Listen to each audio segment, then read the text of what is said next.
Tested আইসির দিন শেষ, কারণ অনেক টেকনিশিয়ানই এখন সুন্দরভাবে টেস্টেড আইসি গুলো রিভল করতে পারতেছেন। তো এই মুহূর্তে আমার হাতে একটি ফোন রয়েছে, ওয়াই 7 প্রাইম মডেলের একটি ফোন। এই ফোনটিতে যে সিপিইউটা রয়েছে সেটা হচ্ছে কোয়ালকমের এবং এটা হচ্ছে পেস্টেড আইসির সিপিইউ। আজকে একটি পেস্টেড আইসি কিভাবে রিভল করবেন প্রত্যেকটি স্টেপ আমি ওয়ান বাই ওয়ান বলে দিব। এরপর থেকে ইনশাল্লাহ চাইলে একজন নতুন টেকনিশিয়ানও যদি ভালোভাবে প্র্যাকটিস করে এবং ভিডিওটা দেখে প্র্যাকটিস করে তাহলে ইনশাল্লাহ যে কোনো পেস্টিং আইসি রিভল করতে পারবে। তো এই ফোনটি কিন্তু বর্তমানে অন অবস্থায় আছে, আমি আপনাকে ফোনটি দেখাচ্ছি। ফোনটির টাচ ঠিকঠাক আছে কিনা সেটাও আমি দেখলাম। তো ফোনটা একটু ইউজ করে দেখলাম যে ফোনটা ঠিকঠাকই আছে। তো এরকম রানিং একটি ফোন এখন কিন্তু আমি একেবারে খুলে ফেলবো সম্পূর্ণ। এরপর হচ্ছে এই ফোনটির সরাসরি সিপিইউটা রিভল করব এবং কি কাজটা আমি কিভাবে করি বা কোথায় কোন স্টেপ করি সবগুলা স্টেপে কিন্তু আজকে বলে দিব। তাই ভিডিওটি ধৈর্য ধরে দেখতে থাকুন। ভিডিওটি মাঝে মাঝে ফাস্ট করে দেওয়া হবে, কারণ হচ্ছে যদি একেবারে সম্পূর্ণ ভিডিও দেখানো যেত তাহলে অনেক সময় লাগবে, সেক্ষেত্রে অনেকে ভিডিওটা দেখবে না বা স্কিপ করে দিবে। সেজন্য ভিডিওটি ফাস্ট করে দেওয়া হবে, তবে প্রত্যেকটা টিপসই আপনাদের সাথে শেয়ার করা হবে কখন কোন কাজটা করা হয়। তো প্রথমে আমাদের একটু টিন উঠাইতে হবে। তো আশা করি অনেকে টিন উঠাইতে পারেন। আমি কাটিং প্লাস দিয়ে আস্তে আস্তে করে যেখানে আমাদের জাস্ট সিপিইউটা বসানো আছে আশেপাশে টিনগুলো একটু উঠায় নিব। সিপিইউ রিবোলিং করার জন্য আমি যে জিনিসগুলো ইউজ করব সেগুলো হচ্ছে এটা ইউজ করব, একেবারে সাধারণ একটি ওপেনার। এটা দিয়ে আমি সিপিইউটা ওপেন করব, তুলবো, এবং হচ্ছে এটা ইউজ করব, এটা হচ্ছে গ্লু কাটার। ঠিক আছে, এটা দিয়ে আমরা সিপিইউর গ্লুগুলো যেগুলো থাকে আশেপাশে সেগুলো কাটতে পারবো এবং অন্য কাজও করতে পারবো। এবং একবারে কম দামি একটি মোবাইল স্ট্যান্ড, তো এটা আমি ইউজ করবো। এবং হচ্ছে এখানে পেস্ট আছে আমাদের, সিপিইউ রিবোলিং পেস্ট। তো এই যন্ত্রগুলো দিয়েই, এগুলো দিয়ে, এই টুলস গুলো দিয়ে আমি এই পেস্টেড সিপিইউটা রিভল করবো ইনশাল্লাহ। প্রথম কাজ হচ্ছে গ্লু কাট করা। সিপিইউর আশেপাশে যত গ্লু থাকবে সেগুলো কাটিং করতে হবে। সেক্ষেত্রে আপনি কত হিট রাখবেন, সেক্ষেত্রে হিট রাখতে হবে হচ্ছে 300তে। আমি বর্তমানে আমার অর্গানে হিট রেখেছি 300 এবং ইয়ার রেখেছি একেবারে 0। বেশি হিট রাখলে যেটা হবে সেটা হচ্ছে আশেপাশের গ্লু গ্লু গলে যায়, তো গলে গেলে আবার অন্য একটা ঝামেলা। এরপর গ্লু কাটার দিয়ে আস্তে আস্তে এভাবে করে কাটতে হবে। এখানে অনেক বেশি প্রেসার দেওয়া যাবে না কিংবা চাপ দেওয়া যাবে না, কারণ চাপ দিলে মাদারবোর্ডে কিন্তু অনেক লাইন থাকে যেটা সিপিইউ এবং ইএমএমসির সাথে কানেকশন, সেগুলো কিন্তু ছিঁড়ে যাবে বা নষ্ট হয়ে যাবে। এই লাইনগুলো কিন্তু এখন দেখা যাচ্ছে মাইক্রোস্কোপে। সেজন্য আলতোভাবে জাস্ট একটু কেটে নিতে হবে, চাপ দিয়ে কাটা যাবে না। ঠিক আছে, তো আমি প্রত্যেকটা জায়গায় এভাবে সুন্দরভাবে গ্লু গ্লু কেটে নিচ্ছি সুন্দরভাবে। তো এইভাবে ঘুরায় ঘুরায় চারপাশে গ্লু কাটতে হবে, সময় নিয়ে ধৈর্য ধরে আপনাকে এই কাজগুলো করতে হবে। একটা কথা মনে রাখবেন, যদি আপনার ধৈর্য না থাকে তাহলে কিন্তু আপনি সিপিইউ রিবোলিং পারবেন না। অবশ্যই এটা ধৈর্যের কাজ এবং হচ্ছে বুদ্ধির কাজ। সেভাবে করেই কিন্তু আপনাকে ধৈর্য নিয়ে এবং বুদ্ধি দিয়ে কাজগুলো করতে হবে। গ্লু কাটার আরো একটা কারণ হচ্ছে আপনি যদি গ্লু গ্লু না কাটেন এবং ডাইরেক্ট সিপিইউটা উঠাইতে যান তাহলে যেটা হবে, যখনই আপনি সিপিইউটা উঠাইবেন তখন গ্লুর সাথে যে কম্পোনেন্ট গুলো লেগে থাকবে সবগুলো কম্পোনেন্ট দেখবেন যে একসাথে উঠে গেছে। সেক্ষেত্রে কিন্তু আরো একটা ঝামেলা, তখন আপনি কোন কম্পোনেন্ট কোথায় লাগাবেন বাকি সময় লাগবে। ঠিক আছে, আর যদি একটা দুইটা রেজিস্টার হারায় যায় সেগুলো যদি না লাগাতে পারেন তাহলে এমনও হতে পারে যে আপনি সুন্দরভাবে রিভেলিংটা করলেন কিন্তু ফোন চালু হলো না। আপনি বুঝতে পারবেন না যে আসলে কি কারণে ফোনটা চালু হয় না। তো আমাদের গ্লু কাটিং করা শেষ, এখন আমি হচ্ছে জায়গা খুঁজতেছি কোন দিক দিয়ে ওপেনারটা ঢুকাবো। তো আমি এখানে দেখলাম যে অনেকটা ফাঁকা জায়গা আছে, এই দিক দিয়ে ওপেনার ঢুকানো যাবে। দ্বিতীয় স্টেপে যেটা করতে হবে সেটা হচ্ছে ভালোভাবে পেস্ট দিবেন, নর্মাল পেস্ট পেস্ট দিয়ে এরপর হচ্ছে হিট দিতে হবে ধীরে ধীরে। যেহেতু এটা একটু পেস্টিং আইছি সেক্ষেত্রে হিটটা একটু বেশি লাগতে পারে। এখন আমি হিট রেখেছি হটগানে 390 এবং হাওয়া রেখেছি হচ্ছে 5-এর মতো। তো মিনিমাম 2 মিনিটের মতো এইভাবে ভালো করে হিট করতে হবে এবং যখন দেখবেন যে আশেপাশের রানগুলো গলে গেছে তখন আস্তে আস্তে করে ওপেনারটা ঢুকাইতে হবে। শুধু এক পাশ দিয়ে ওপেনার ঢুকাইলে হবে না, চারোদিকে ঘুরাইয়া ঘুরাইয়া আপনি ওপেনারটা ঢুকাবেন যেন সব দিক দিয়ে ওপেনারটা ঢুকে। তো আমি এক পাশে কিন্তু বিভিন্ন ভাবে ট্রাই করতেছি আইসিটা ওঠানোর জন্য এবং চারোদিকে কিন্তু আমি ওপেনারটা ঢুকাইতেছি। তো আমি একটু চেঞ্জ করে নিলাম, তো অন্য একটা পাশ দিয়ে আবার ওপেনারটা ঢুকাবো। যেহেতু এক পাশে অনেকক্ষণ ঢুকাইছি ওই পাশটা মোটামুটি আলগা হয়ে গেছে সিপিইউ। তো আরেকটা পাশ দিয়ে যখন আমি ওপেনারটা ঢুকাবো তাহলে সিপিইউটা সহজে উঠে যাবে। এখন আমি আরো একটু পেস্ট দিয়ে ভালোভাবে হিট করতেছি এবং এই পাশ থেকে চারি দেওয়ার চেষ্টা করবো আস্তে আস্তে। এখানে কখনো প্রেসার দিয়ে কাজ করা যাবে না, আপনি জোরে জোরে ওপেনার ঢুকাইলেন কিংবা অনেক চারি দিলেন তাহলে কিন্তু হবে না, তাহলে কিন্তু বল নষ্ট হয়ে যাবে বা ছিঁড়ে যাবে বা এমনও হতে পারে যে বোর্ড খুলে যাবে। তো আমাদের সেদিকেও কিন্তু খেয়াল রাখতে হবে। যখন দেখবেন যে সিপিইউটা অটোমেটিক্যালি উঠতে চাইতেছে তখনই আপনি আস্তে আস্তে চারি দিবেন, এরপর দেখবেন যে সিপিইউটা উঠে যাবে। আমাদের সিপিইউটা কিন্তু এখন উঠে গেল, সুন্দরভাবে উঠে গেছে। এখন আমাদের সিপিইউ এবং হচ্ছে মাদারবোর্ড দুইটাই সুন্দরভাবে ক্লিন করতে হবে। এখন হচ্ছে ক্লিনিং প্রসেস। প্রথমে আমরা মাদারবোর্ডটা ক্লিন করব। মাদারবোর্ড ক্লিন করার জন্য যেটা করব সেটা হচ্ছে প্রথমে এইভাবে সোল্ডার পেস্ট দিব এবং হচ্ছে তাতাল দিয়ে ঘষে ঘষে আলতোভাবে ক্লিন করব। চাপ দেওয়া যাবে না কিংবা প্রেশার দেওয়া যাবে না। এখানে আপনার মেন কাজ হচ্ছে বলগুলো কিন্তু উঁচা উঁচা হয়ে গেছে, সেই জন্য জাস্ট সোল্ডার আয়রন দিয়ে বলগুলোকে সমান করে দেয়া, এটাই হচ্ছে মেন কাজ। ঠিক আছে, এবং যে গ্লুগুলো লেগে থাকে সেগুলো দেখবেন যে তাতালের ঘষায় আলতোভাবে ঘষা দিলেই হবে, তাতালের ঘষায় কিন্তু এগুলো উঠে যাবে। তো আমি সেভাবে করে কিন্তু মাদারবোর্ডটা ক্লিন করতেছি এবং চারপাশে ঘষে ঘষে ধীরে ধীরে প্রয়োজন স্ট্যান্ড ঘুরাইয়া ঘুরাইয়া মাদারবোর্ড ঘুরাইয়া ঘুরাইয়া চারপাশে অল্প অল্প করে দিব। সবসময় খেয়াল রাখবো এই কাজ করতে গিয়ে যেন আশেপাশের কম্পোনেন্টের কোনো ক্ষতি না হয়, সেদিকে দেখে দেখে কিন্তু কাজ করতে হবে। তো আমি সুন্দরভাবে বোর্ডটা মোটামুটিভাবে ক্লিন করে নিলাম। এখন আমাদের বোর্ডটাকে ওয়াশ করতে হবে, সেজন্য থিনার ইউজ করতে পারেন অথবা অনেকে কেরোসিন ইউজ করে বা তারপিন ইউজ করে, সেগুলো কিন্তু ইউজ করতে পারেন। এছাড়া অনেকে অকটেন ইউজ করে, অকটেন দিয়েও কিন্তু বোর্ড সুন্দরভাবে ক্লিন করা যায়। তো আমি বোর্ডটাকে সুন্দরভাবে ক্লিন করে নিলাম। বোর্ডের আশেপাশে কোথাও কোনো বল নষ্ট হয়েছে কিনা সেগুলো আমাদের দেখতে হবে অবশ্যই। তো এখানে দেখেন 3টি বল মানে প্রায় ছিঁড়ে যাওয়ার মতো অবস্থা, বাট এখনও ভালো আছে, ছিঁড়ে নাই। এরকম যদি হয় বল উঠে যাওয়ার মতো অবস্থা, তাহলে সাথে সাথে সেখানে আপনি ইউভি মাস্ক লাগাইয়া দিবেন। এতে করে আপনি পরবর্তীতে যখনই বোর্ডটাকে ক্লিন করেন বা ওয়াশ করেন অথবা তাতাল দিয়ে শোল্ডার উইক দিয়ে ডলাডলি করেন তাহলেও কোনো সমস্যা হবে না। তবে আগে থেকেই এই কাজটা আপনাকে করতে হবে।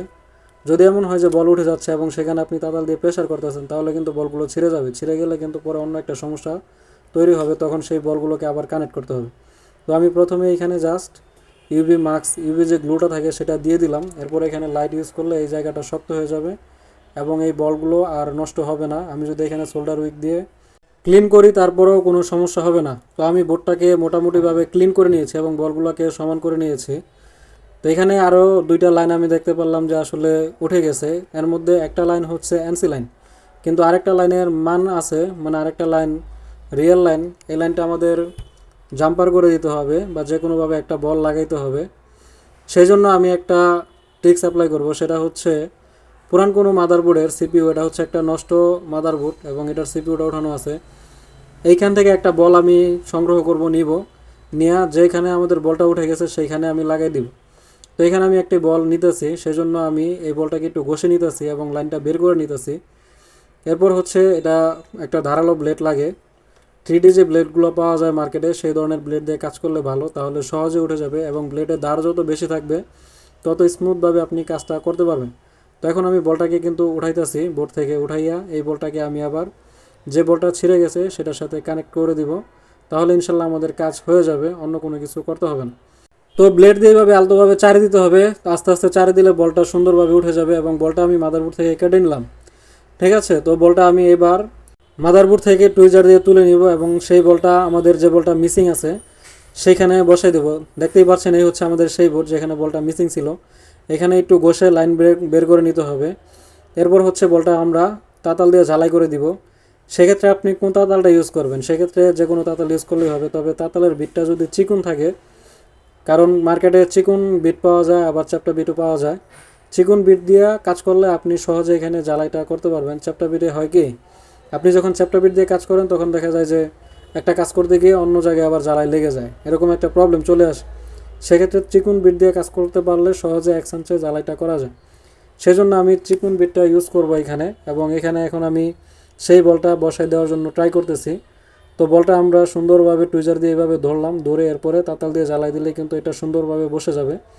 তো যখনই জ্বালাইটা হয়ে যাবে তখনই আমাদের এখানে আবার ইউভি গ্লু অ্যাপ্লাই করতে হবে, ইউভি আঠা অ্যাপ্লাই করতে হবে। এরপর হচ্ছে এখানে ইউভি দেওয়ার পর যদি আমরা লাইট দিয়ে হিট করি তাহলে এই জায়গাটা শক্ত হয়ে যাবে। তো আমাদের বলটা কিন্তু বসে গেছে অলরেডি। তো এরকম 2-1টা লাইন যদি উঠে যায় তাহলে ভয় পাওয়ার কিছু নেই, কারণ অনেকগুলো লাইন থাকে এনসি লাইন, যেগুলো উঠে গেলে সেই লাইনগুলো জাম্পার না করলেও চলবে। কিন্তু যদি লাইনটা এনসি না হয়ে সঠিক লাইন হয় কিংবা কানেকশনওয়ালা লাইন হয় তাহলে অবশ্যই আপনাকে এভাবে জাম্পার করে দিতে হবে। তো এখানে আমি পরিমাণ মতো ইউভি গ্লু দিয়ে দিলাম আশেপাশে। এরপর হচ্ছে এখানে হিট করলেই লাইট দিয়ে ইউভি লাইট দিয়ে হিট করলে এই জায়গাটা শক্ত হয়ে যাবে এবং বলটা আর উঠবে না। তো এখন আমরা ইউভি লাইটটা এখানে ইউজ করব। তো আমি ইউভি লাইটটা কিন্তু ইউজ করতেছি। তো আমাদের মোটামুটি মাদারবোর্ডের কাজ কিন্তু শেষ, মাদারবোর্ড ক্লিন করা শেষ। যে বলগুলো একটু আলগা ছিল কিংবা মিসিং ছিল সেগুলো আমরা রিপেয়ার করে দিয়েছি। এখন আমাদের মাদারবোর্ডে আর কোনো কাজ নেই। এখন আমাদের সরাসরি চলে যেতে হবে সিপিইউতে। তো আমরা এখন সিপিইউটা ক্লিন করব এবং সিপিইউটা কিভাবে ক্লিন করি সেটাও আপনাদেরকে সম্পূর্ণ প্রসেসগুলো দেখাবো ইনশাল্লাহ। মাত্র কয়েকটা স্টেপ ফলো করেই 3 থেকে 4টা স্টেপ ফলো করলে একটা পেস্টেড সিপিইউ সম্পূর্ণভাবে ক্লিন করা পসিবল। তো আমি এইখানে কিন্তু একেবারে নর্মাল একটা স্ট্যান্ড নিয়েছি, যেটা আপনাদেরকে অলরেডি দেখাইছি। সেই স্ট্যান্ডে এরকম জায়গা থাকে সিপিইউ বসানোর জন্য। তো সিপিইউটা 3-4টা স্টেপে ক্লিন করা যায়। প্রথম স্টেপটা হচ্ছে এইভাবে জাস্ট আপনি সোল্ডার পেস্ট দিয়ে এবং আয়রন দিয়ে চারপাশে একবার ক্লিন করবেন। আয়রন দিয়ে যে সম্পূর্ণ আঠা আপনাকে ক্লিন করতে হবে এমন না, চারপাশে আপনি যদি এভাবে দেন তাহলে দেখবেন যে অনেকগুলো গ্লু অটোমেটিক উঠে যাবে, আর যেগুলো উঠতে না চায় তাহলে না উঠুক, কোনো সমস্যা নাই। সেক্ষেত্রে আমরা 2 নম্বর স্টেপ এবং হচ্ছে 3 নম্বর স্টেপ ফলো করব, তাহলেই কিন্তু সবগুলো আঠা উঠে যাবে। দ্বিতীয় স্টেপে যেটা করতে হবে সেটা হচ্ছে সোল্ডার উইক দিয়ে এইভাবে জাস্ট আলতোভাবে একটু ঘষা দিবেন চারোদিকে, তাহলে যে বলগুলো থাকে সেই বলগুলো সমান হয়ে যাবে এবং আলগা কোনো যদি রাং থাকে সেগুলো কিন্তু উঠে যাবে। তো আমাদের এখানে কিন্তু আর কোনো রাং নেই, সব রাং ক্লিন হয়ে গেছে, কিন্তু আঠা রয়ে গেছে। 3 নম্বর স্টেপে যে কাজটা করব সেটা হচ্ছে আমরা হটগান দিয়ে হিট করব। এখানে হিট রাখবো 300, অনেক বেশি আর রাখা যাবে না, তাহলে কিন্তু সিপিইউ ক্ষতি হতে পারে। আরেকটা কথা বলে রাখি, যখন আমরা তাতাল দিয়ে সিপিইউ ক্লিন করব তখন তাতালের হিটও কিন্তু কমায় রাখবো, 300 থেকে 320-এর মধ্যে রাখবো। তো 3 নম্বর স্টেপে আমি জাস্ট হটগান দিয়ে এইভাবে হিট দিতেছি এবং হচ্ছে যে গ্লু কাটার ছিল সেই গ্লু কাটার দিয়ে এইভাবে সবগুলো আঠা কিন্তু ক্লিন করে নিতেছি। হটগান দিয়ে যখন আপনি হিট দিবেন আঠাগুলো এমনিতেই নরম হয়ে যায়। এরপর হচ্ছে গ্লু কাটার দিয়ে এইভাবে জাস্ট আলতোভাবে জারু থেরাপি দিলেই, মানে জারু দিলেই কিন্তু সবগুলো আঠা চলে যাবে এবং সিপিইউটা সুন্দরভাবে ক্লিন হয়ে যাবে। এখন কিন্তু আমাদের সিপিইউটা মোটামুটি ক্লিন করা কমপ্লিট। এখন আমাদের সিপিইউটা ওয়াশ করতে হবে। তো আমি প্রথমে স্ট্যান্ডটা একটু জায়গাটা ভালোভাবে ওয়াশ করে নিব। তো আমাদের সিপিইউটা মোটামুটি ক্লিন হয়ে গেছে। তো দেখবেন এখানে অনেকগুলো বল কালো কালো অবস্থায় থাকবে, মানে পরিষ্কার থাকবে না। সেই বলগুলো পরিষ্কার করার জন্য আপনি তাতালের হিট রাখবেন 320 এবং সোল্ডার পেস্ট দিবেন, বেশি বেশি সোল্ডার পেস্ট দিয়ে এইভাবে বলের উপর দিয়ে টাচ করবেন, তাতাল দিয়ে টাচ করবেন, তাহলে দেখবেন যে যেই বলগুলো কালো কালো আছে সেই বলগুলো একবারে চকচকা হয়ে যাবে, একবারে সাদা ফর্সা হয়ে যাবে। ঠিক আছে, আর বলগুলো যত বেশি ক্লিন থাকবে, সাদা থাকবে, তত আপনার রিবোলিংটা এক্সান্সে হওয়ার চান্স অনেক বেশি। আর যদি বলগুলো কালো কালো অবস্থায় থাকে তাহলে এমন হবে আপনি রিবোলিংটা করলেন কিন্তু বলগুলো ঠিকভাবে বসবে না, কিংবা বল মিসিং থাকে। তাহলে 4 নম্বর স্টেপে আমরা জাস্ট এইভাবে বলগুলোকে একটু সাদা ফর্সা করে দিব এইভাবে। এরপর আরও একবার সোল্ডার উইক দিয়ে ভালোভাবে ঘষে ঘষে ক্লিন করতে হবে। তো দেখুন আমাদের যে বলগুলো কালো কালো ছিল সেই বলগুলো কিন্তু একবারে ফর্সা হয়ে গেছে, অনেকটা সুন্দর হয়ে গেছে। তো এরপরও যদি আমাদের কিছু বল কালো কালো থাকে তাহলে মার্কেটে তারের একটা ব্রাশ পাওয়া যায়, তারের ব্রাশ, যেটা প্রাইস হচ্ছে প্রায় মানে 200 টাকার মতো নেয় দাম। সেটা দিয়ে যদি আমরা একটু ঢলা দিই তাহলে দেখবেন যে বলগুলো একেবারে ক্লিন হয়ে যায়। তো আমি আরও কিছু বল যেগুলো কালো কালো আছে সেগুলোকে জাস্ট একটু তারের ব্রাশ দিয়ে ক্লিন করব। এই হচ্ছে আমাদের সেই তারের ব্রাশ। এই তারের ব্রাশ যারা টেকনিশিয়ান আছে সবার কাছেই কিন্তু থাকে। এটা দিয়ে জাস্ট আলতোভাবে একটু ঘষা দিলেই কিন্তু যে কালো বলগুলো থাকে সেগুলো ক্লিন হয়ে যাবে। চাপ দিয়ে ঘষা যাবে না, তাহলে কিন্তু আইসিটা নষ্ট হতে পারে, আইসিটাতে দাগ পড়ে যাবে, নষ্ট হবে। ঠিক আছে, আলতোভাবে জাস্ট একটু ঘষে দিলেই হয়ে যাবে। তো এই আইসিটা আমরা মাস্টার প্লেট দিয়ে রিভলভ করব। দেখুন আইসির ভিতরে ঠিক এই পয়েন্টে একটা ক্যাপ ছিল, এখন এই ক্যাপটা যদি আমরা নাও দিই তাও তো কাজ হবে, কোনো সমস্যা নাই। যেহেতু আইসিটা আমরা মাস্টার প্লেট দিয়ে রিভলভ করব সেক্ষেত্রে এখানে রাং লেগে যেতে পারে, সেজন্য আমি এটা ইউভি গ্লু দিয়ে এভাবে ডেকে দিলাম। এরপরে হিট দিলে এটা শক্ত হয়ে যাবে। শক্ত হয়ে গেলে মাস্টার প্লেটের উপরে বসাইয়া ইনশাল্লাহ আমরা এটাকে রিভলভ করে দিব।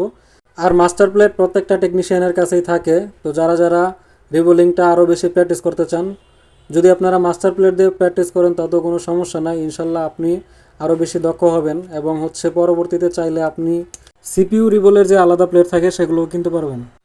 সোল্ডার পেস্টটা দিয়ে যখন আমরা সিপিইউ রিবল করি এই পেস্টটা অনেক ভেজা থাকে, তেলতেলা থাকে। এজন্য যে কাজটি করতে পারেন সেটা হচ্ছে একটু পেস্ট এভাবে নিয়ে এরপর হচ্ছে টিস্যু দিয়ে আমরা এটাকে একটু শুকাই নিতে পারি। তাহলে আপনি যখন এই পেস্টটা দিয়ে রিবল করবেন, শুকনা পেস্টটা দিয়ে, তখন কিন্তু আপনার রিবলিংটা একেবারে পারফেক্ট হবে। তো যারা নতুন অবস্থায় রিবল করে তারা হচ্ছে এই টেকনিকটা ইউজ করতে পারেন। আমি এই পেস্টটাকে এইভাবে চাপ দিয়ে টিস্যু দিয়ে শুকাই নিতেছি।